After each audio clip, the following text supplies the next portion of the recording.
Oracle du 18 mars 2024, vie de famille.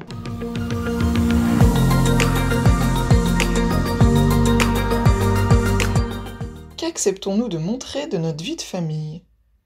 Les belles photos sur Facebook ou Instagram des jours de fête, certes, mais quid des tensions, des non-dits, des souffrances plus ou moins cachées? Nous en parlons-nous autant? Ou au moins acceptons-nous de reconnaître que pour nous aussi, maintenir l'unité familiale est un combat de chaque jour? Notre famille est peut-être trop fusionnelle, et nous voudrions parfois un peu plus d'air, ou au contraire trop froide, et nous aimerions bien avoir de temps en temps une discussion en profondeur.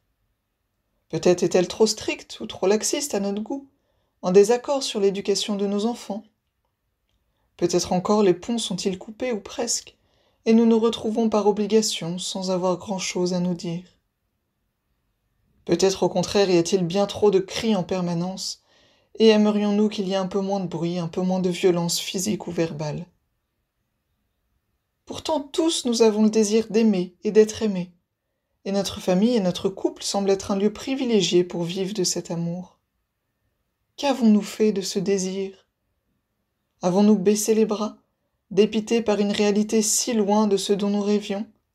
Ou avons-nous encore un peu d'énergie pour nous battre? Car sans nous, il ne se passera rien. Bien sûr, Dieu pourrait faire un miracle pour établir toutes les relations familiales bancales et brisées. Mais la plupart du temps, il choisit de nous donner la force de nous retrousser les manches pour nous atteler à la tâche, nous pardonne à chaque fois que nous fonçons dans le mur, et nous encourage à toujours nous relever lorsque nous n'y arrivons plus. Il est à nos côtés quand nous choisissons de nous battre pour notre famille. Croyant ou non croyant, reçois cette invitation de Dieu dans la Bible. Par-dessus tout cela, ayez l'amour qui est le lien le plus parfait. Oui, malgré, avec toutes les difficultés, les blessures, les souffrances que tu peux vivre dans ta vie de famille et ta vie de couple, souviens-toi de cet amour premier ressenti pour ton conjoint, tes parents, tes enfants. Garde-le précieusement et fais ce qui est en ton pouvoir pour en prendre soin. Il n'est rien de plus précieux que l'amour sur terre.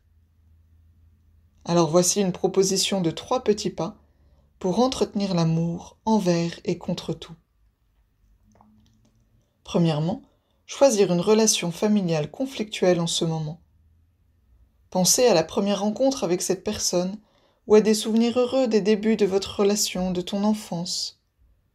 À la prochaine tension entre vous, avant de te mettre en colère, prends 2 minutes pour t'en souvenir et te redire combien tu l'aimes. Cela devrait diminuer la colère et la dureté des mots que tu t'apprêtais à dire. Deuxièmement, si tu gardes une rancœur envers une personne de ta famille, essayez, si tu le peux, de la lui exprimer le plus paisiblement possible par le moyen de ton choix. Tu ne pourras pas pardonner si justice n'est pas faite.